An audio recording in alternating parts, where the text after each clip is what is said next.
ऐसे में डायग्नोसिस फिर कैसे किया जाए? डायग्नोसिस बहुत ही सिंपल है। एक साधारण सा ब्लड टेस्ट है जिसमें हम टेस्ट करते हैं TSH हार्मोन का टेस्ट, T3 और T4, ये 3 हार्मोन की जांच करते हैं और अगर लगता है तो हम एडवांस रिपोर्ट्स करते हैं, वरना TSH, T3, T4 ये 3 रिपोर्ट्स काफ़ी सफिशिएंट है डायग्नोसिस के लिए। अच्छा डॉक्टर साहब, मैं ऐसे बहुत सारे लोगों को जानती हूँ जिन्होंने अपने थायराइड के टेस्ट करवाए, T3 T4 लेवल्स जो हैं वो ठीक निकले, लेकिन TSH बढ़ा हुआ था।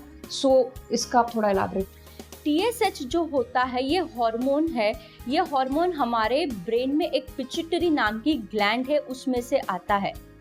ये TSH ग्लैंड, TSH जो हार्मोन है वो काम करता है हमारे थायराइड ग्लैंड के ऊपर, और थायराइड ग्लैंड बनाता है T3 और T4।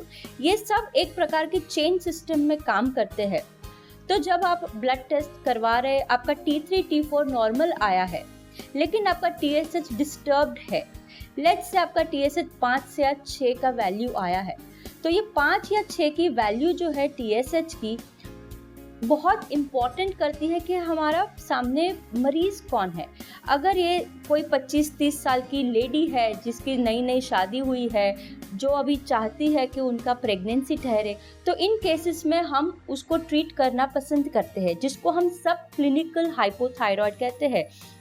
लेकिन अगर ये 5 या 6 की वैल्यू अगर 65 या 70 साल का आदमी या औरत लेके आती है, तो हम उस पर ज़्यादा ध्यान नहीं देते, बिकॉज जैसे कि मैंने शुरुआत में बताया, उम्र के साथ साथ थायराइड ग्लैंड में चेंजेस आते हैं।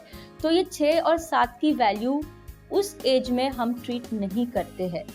तो ये इम्पॉर्टेंट है, अगर आपका TSH बढ़ के आया है तो आप अपने थायराइड डॉक्टर से बात कीजिए कि ये क्या हो रहा है और क्या आपको दवाई की आवश्यकता है या नहीं है। और डिपेंडिंग ऑन आपके बाकी के रिस्क फैक्टर्स, आपके डॉक्टर्स शायद से आपको एडवांस थायराइड की टेस्ट बता पाए, जिसके वजह से आपका डायग्नोसिस कंफर्म हो पाए। जी।